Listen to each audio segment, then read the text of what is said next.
بسم الله الرحمن الرحيم.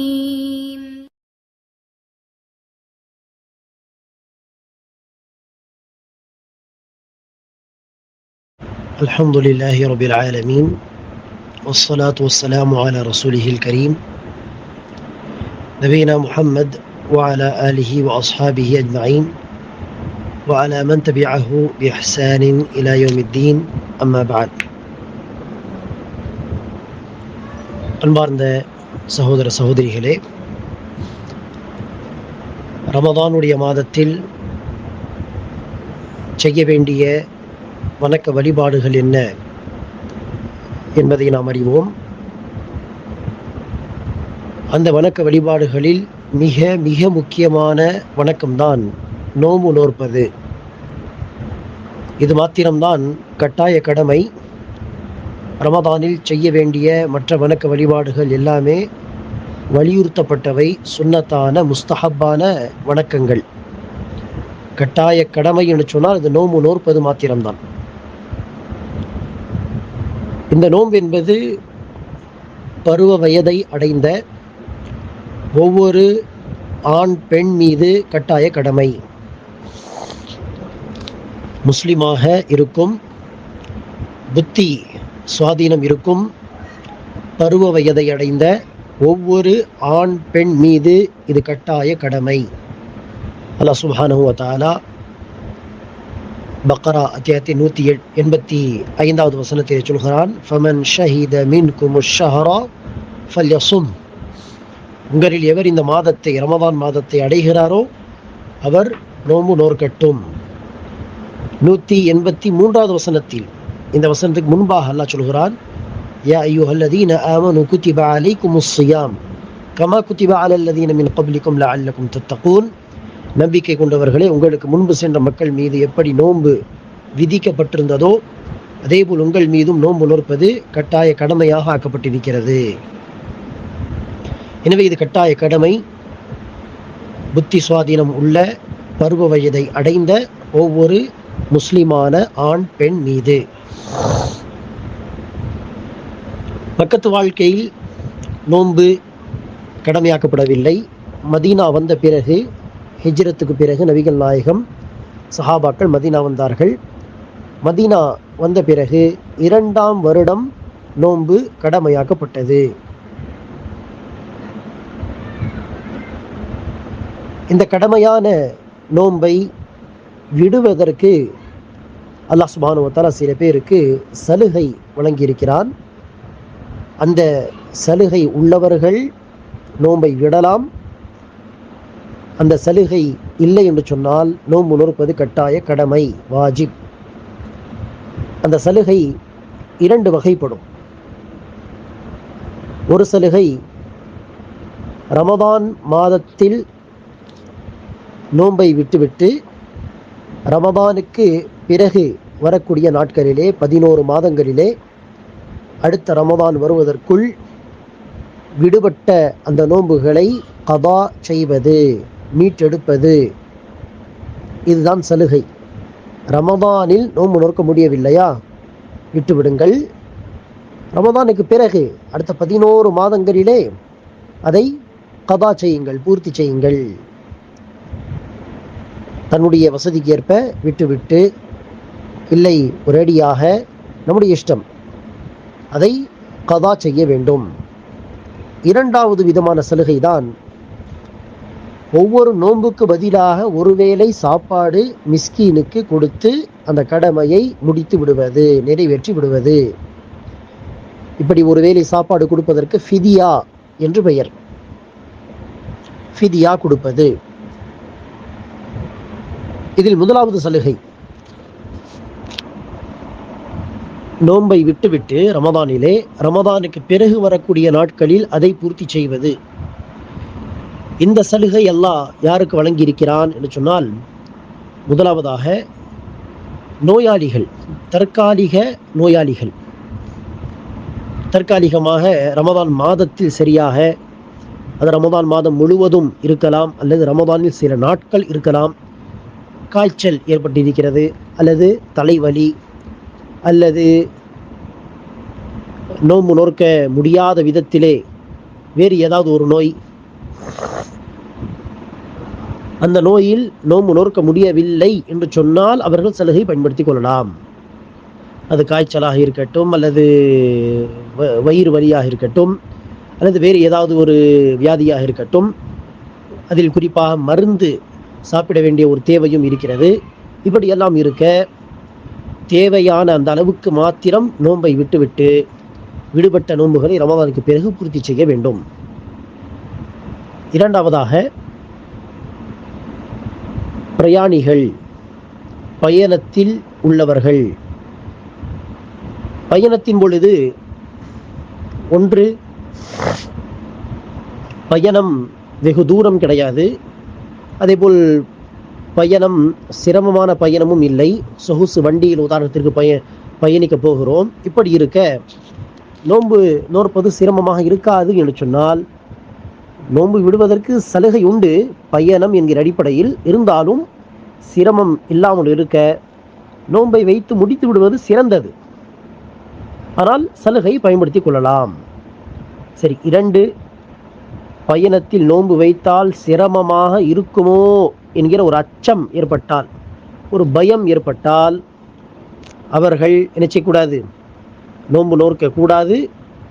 அவர்களுக்காக நோன்பு நோற்பது மக்ரூ, விரும்பத்தக்க காரியம் அல்ல. நோன்பு நோற்பது, நோன்பு வைத்து சிரமப்பட்டு பிறகு தேவைப்பட்டால் நோன்பை முறிப்பது, அப்படி செய்வதை விட நோன்பு இல்லாமலே கிளம்பலாம். எனவே அது மக்ரூ. சரி, மூன்றாவது நிலை என்ன? நிச்சயமாக நோன்பு வைத்தால் கண்டிப்பாக சிரமமாக தான் இருக்கும், சொல்ல போனால் நோன்பை தொடர முடியாது. இப்படி உறுதியாக தெரிந்தால் நோன்பு வைத்து கிளம்புவது ஹராம். நோன்பு வைக்கக்கூடாது, நோன்பு வைக்காமலே கிளம்ப வேண்டும் உறுதியாக தெரிந்தால். இப்படி பிரயாணிகளுக்கு, பயணிகளுக்கு அல்லாஹ் சுப்ஹானஹு வ தஆலா நோன்பை விட்டுவிட்டு பயணத்தின் காரணமாக எத்தனை நோன்புகள் விடுபட்டு போகிறதோ அது பிறகு வரக்கூடிய நாட்களிலே கதா செய்வதற்கான சலுகை உண்டு.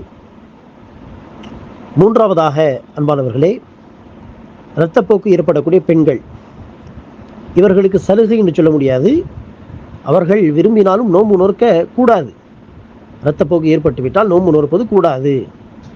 எனவே எத்தனை நாட்கள், எத்தனை நோன்புகள் இரத்தப்போக்கு காரணமாக விடுபட்டு போகிறதோ அந்த நோன்பை, அது 5 நோன்புகளாக இருக்கட்டும், 7ஆக இருக்கலாம், 9ஆக இருக்கலாம், அது ரமதானுக்கு பிறகு வரக்கூடிய நாட்களிலே பூர்த்தி செய்ய வேண்டும். 11 மாதங்கள் நேரம் உண்டு. அடுத்த ரமதான் வருவதற்குள் கதா செய்து முடித்துவிட வேண்டும். எனவே இரத்தப்போக்குள்ள பெண்கள். அடுத்ததாக அம்மானவர்களே, பலவீனமான நிலையில் இருக்கக்கூடிய கர்ப்பிணி பெண்கள் அல்லது பாலூட்டும் பெண்கள், ஆரோக்கியமாக இருக்கிறார்கள், அல்ஹம்துலில்லாஹ், நோன்பு நோற்பதில் அவர்களுக்கோ அவர்களுடைய குழந்தைக்கோ எந்தவித சிரமமும் இல்லை என்று சொன்னால் நோன்பு நோற்பது அவசியம். பலவீனமாக இருக்கிறார்கள், நோன்பு வைத்தால் அவர்களுக்கோ குழந்தைக்கோ சிரமம் என்று சொன்னால் கர்ப்பமாக இருக்கும் பொழுதும் நோன்பை விட்டுவிடலாம், பாலூட்டும் காலத்திலும் விட்டுவிடலாம். விடுபட்ட அந்த ரமதானுடைய நோன்புகளை அடுத்த 11 மாதங்களிலே நோக்க வேண்டும்.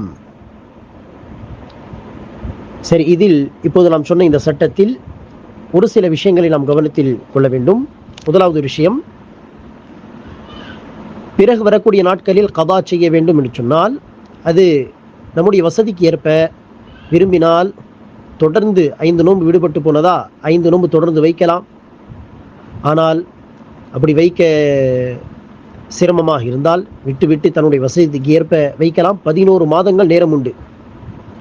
ஆயிஷா ரலியல்லாஹு அன்ஹா கடைசி மாதத்திலே, ஷாபான் மாதத்திலே தான் விடுபட்ட அந்த நோன்புகளை கதா செய்வார்கள் என்று சொல்லப்பட்டிருக்கிறது. எனவே 11 மாதங்கள் நேரம் உண்டு. ஆனால் 11 மாதங்களும் கடந்து விட்டன, அடுத்த ரமதானும் வந்துவிட்டது என்று சொன்னால் அவர்கள் அடுத்த ரமதானில் அந்த ரமதானுடைய நோன்பை வைத்து அந்த ரமதான் போன பிறகு அந்த விடுபட்ட அந்த பழைய ரமதானுடைய நோன்புகளை அவசியம் வைக்க வேண்டும். அதே நேரத்தில் இவ்வளவு தாமதம் செய்ததற்கு ஒருவேளை சாப்பாடும் கொடுக்க வேண்டும். 10 நோன்பு கதா என்று சொன்னால் 10 நோன்பு 10 வேளை சாப்பாடு. இது 1 வருடம் தாமதம் செய்துவிட்டால் அடுத்த ரமதான் வரும் வரை. அதே போல கர்ப்பிணி பெண்கள் தொடர்பாக நாம் சொன்னோம்.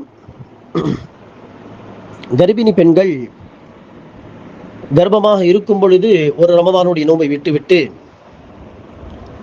பாலூட்டும் காலத்திலும் பலவீனம் காரணமாக இன்னொரு ரமதானுடைய நோன்பை விட்டுவிட்டு இப்படி 2 ரமதானுடைய நோன்புகள் 3 ரமதானுடைய நோன்புகள் என்று ஒரு பெண்ணுடைய பொறுப்பிலே இப்படி பல நோன்புகள் சேர்ந்து விட்டால் அவர்களுக்கு அது நிச்சயமாக சிரமமாக இருக்கும். சொல்லப்போனால் சாத்தியப்படாத ஒரு விஷயமாக கூட ஆகலாம் அவ்வளவு நோன்பு கதா செய்வது. இனி அப்படிப்பட்ட நிலையில் அவர்கள் என்ன செய்ய வேண்டும் என்று சொன்னால், அந்த நோன்பை கதா செய்யாமல் எத்தனை நோன்புகள் மிஞ்சிருக்கிறதோ 60 நோன்பு அல்லது 3 ரமதானுடைய நோன்பு 90 நோன்பு, அத்தனை வேலை சாப்பாடு மிஸ்கின்களுக்கு, வெவ்வேறு மிஸ்கினாக இருக்கட்டும் அல்லது ஒரே மிஸ்கினுக்கு தினமும் கொடுப்பதாக இருக்கட்டும், இப்படி எவ்வளவு நோன்போ அத்தனை வேலை சாப்பாடு ஃபிதியா கொடுத்து அந்த கடமையை நிறைவேற்ற வேண்டும். சரி, அடுத்ததாக அன்பானவர்களே, ஒவ்வொரு நோன்புக்கு பதிலாக ஒருவேளை சாப்பாடு ஃபிதியா கொடுத்து தன்னுடைய கடமையை முடித்து விடுவது, இவர்களுக்கு கதா என்கிற ஒரு விஷயம் கிடையாது, சட்டம் கிடையாது. ஃபிதியா கொடுத்து தன்னுடைய கடமையை முடித்து விட வேண்டும். இந்த சலுகை யாருக்கு என்று சொன்னால், வயோதிகம் அடைந்த முதியவர்கள், வயோதிகம் அடைந்த, எவ்வளவு பலவீனமாக இருப்பார்கள் என்று சொன்னால் அவர்களால் நோன்பு நோக்கவே முடியாது. அவர்கள் ஒவ்வொரு நோன்புக்கு பதிலாக ஒரு வேளை சாப்பாடு. அதே போல்தான் இரண்டாவதாக தீராத நோய் உள்ளவர்கள், தீராத நோயாளிகள். குறிப்பாக எந்த நோய் என்று சொன்னால், எந்த நோயில் நோன்பு நோற்பது சாத்தியமில்லையோ அப்படிப்பட்ட நோயாளிகள், தீராத நோயாளிகள், அவர்களால் ரமதானிலும் முடியாது, ரமதானுக்கு பிறகும் முடியாது. அல்லாஹ் நாடினால் 2-3 வருடங்களில் அந்த நோய் ஏதாவது குணமாகிவிட்டால் அல்லாஹுடைய கிருபையால் அடுத்தவர்கள் நோன்பு நோக்கட்டும். ஆனால் அந்த நேரத்தில் உள்ள சிச்சுவேஷன் படி அவர்களால் ரமதானிலும் முடியாது, ரமதானுக்கு பிறகு 11 மாதங்களிலும் முடியாது என்று சொன்னால் அவர்கள் ஒவ்வொரு நோன்புக்கு பதிலாக ஒரு வேளை சாப்பாடு ஃபிதியா கொடுத்து தன்னுடைய கடமையை முடித்து விட வேண்டும். சரி, ஃபிதியா எப்படி கொடுப்பது? ஒருவேளை சாப்பாடு ஒரே மிஸ்கினுக்கு தினமும் கொடுக்கலாம், அல்லது வெவ்வேறு மிஸ்கின்களுக்கு ஒரே நேரத்தில் 60 பேர் 30 பேர் எத்தனை நோன்பு அத்தனை பேருக்கு ஒரே நேரத்தில் கொடுத்து விடலாம். ரமதான் மாதத்திலும் கொடுக்கலாம், இல்லையா ரமதானுக்கு பிறகு கூட கொடுக்கலாம். தன்னுடைய வசதிக்கு ஏற்ப நாம் இன்ஷா அல்லாஹ் செய்யலாம். இன்னொரு விஷயம் அன்பானவர்களே, நம்முடைய உறவினர் யாராவது இப்படி கதா நோன்புகள், முதலாவது சலுகை விஷயத்தில் நாம் சொன்னோமே, கதா நோன்புகள் அவர்களுடைய கடமையில் இருக்க, பொறுப்பில் இருக்க, அதை நோற்பதற்கு முன்பாகவே இறந்து விட்டால், ரமதானிலே உதாரணத்திற்கு ஒரு பெண்ணுக்கு 7 நோன்பு விடுபட்டு போய்விட்டது, ரமதானுக்கு பிறகு கதா செய்வதற்கு முன்பாகவே அவர்கள் இறந்து விட்டார்கள் என்று சொன்னால் அதற்குரிய சட்டம் என்ன? நபிகள் நாயகம் சொல்கிறார்கள், மன் மாத வ அலைஹி ஸியாம் ஸாம அன்ஹு வலியுஹ். எவர் ஒருவர் கடமையான நோன்புகள், சில நோன்புகள் பொறுப்பில் இருக்க அதே நிலையில் இறந்து விடுகிறாரோ அவருடைய அந்த நோன்புகளை அவருடைய வலி வைக்க வேண்டும். வலி என்று சொன்னால் யார்? ஒருவருடைய தந்தை, பிள்ளைகள், சகோதரர்கள், இவர்களெல்லாம் வலி. பெரிய தந்தை, சிறிய தந்தை, தந்தை, பெரிய தந்தை, சிறிய தந்தை, அதேபோல் பிள்ளை அல்லது பேரன் இவர்கள், அதேபோல் சகோதரர்கள், குறிப்பாக ஆண்கள் அவர்கள் எடுத்துக்கொள்ளலாம். இவர்கள் எல்லாமே வலிகள். எனவே வலி என்கிற இந்த லிஸ்டில் யாரெல்லாம் இருக்கிறார்களோ அவர்களில் யாராவது அல்லது எல்லோரும் பிரித்து கூட என்ன செய்யலாம்? அந்த நோன்புகளை வைக்கலாம். சரி, ஏகப்பட்ட நோன்புகளை விட்டு போயிருக்கிறார்கள், வலிகளால் அதை வைக்க முடியாது என்று சொன்னால் அடுத்த ஆப்ஷன் என்ன? அந்த வலிகள் அத்தனை நோன்புகள் இறந்து போன அந்த உறவினருடைய ஒவ்வொரு நோன்புக்கு பதிலாக ஒரு ஃபிதியா கொடுத்து அந்த கடமையை நிறைவேற்றுவது என்பதையும் செய்ய வேண்டும். இது வந்த அளவிற்கு இறந்து போனாலும் இந்த நோன்பு மன்னிக்கப்படாது, வலிகள் வைக்க வேண்டும், அந்த கடமையை நிறைவேற்ற வேண்டும். முதலாவது ஆப்ஷன் நோன்பு நோக்க வேண்டும், கதா இல்லையா முடியாத பட்சத்தில் ஃபிதியா கொடுக்க வேண்டும். எனவே அந்த அளவிற்கு நோன்பு மிக அவசியமான கடமையான ஒரு வணக்கமாக இருக்கிறது. எனவே இந்த சலுகை யாருக்கு அல்லாஹ் வழங்கியிருக்கிறானோ அந்த சலுகையில் நாம் வராமல் இருக்க வேறு காரணம் காட்டி, வேலை அதிகமாக இருக்கிறது, நான் டிரைவிங் செய்கிறேன், நான் டெய்லராக இருக்கிறேன், அல்லது நான் பாடங்கள் நடத்த வேண்டும், டீச்சராக இருக்கிறேன், நோன்பு வைத்து என்னால் பண்ண முடியாது என்றெல்லாம் அல்லாஹ் ரசூல் சொல்லாத சலுகைக்காக, அல்லாஹ் ரசூல் சொல்லாத காரணங்களை சொல்லி நோன்பு விடுவதற்கு யாருக்கும் அனுமதி இல்லை. நோன்பு நோற்பது கட்டாய கடமை, இஸ்லாத்துடைய ஒரு தூணாக இருக்கிறது என்கிற இந்த பொறுப்புணர்வோடு, கடமையுடைய உணர்வோடு அந்த கடமையை நிறைவேற்ற வேண்டும். அஸ்ஸலாமு அலைக்கும் வரஹ்மத்துல்லாஹி வபரகாத்துஹு.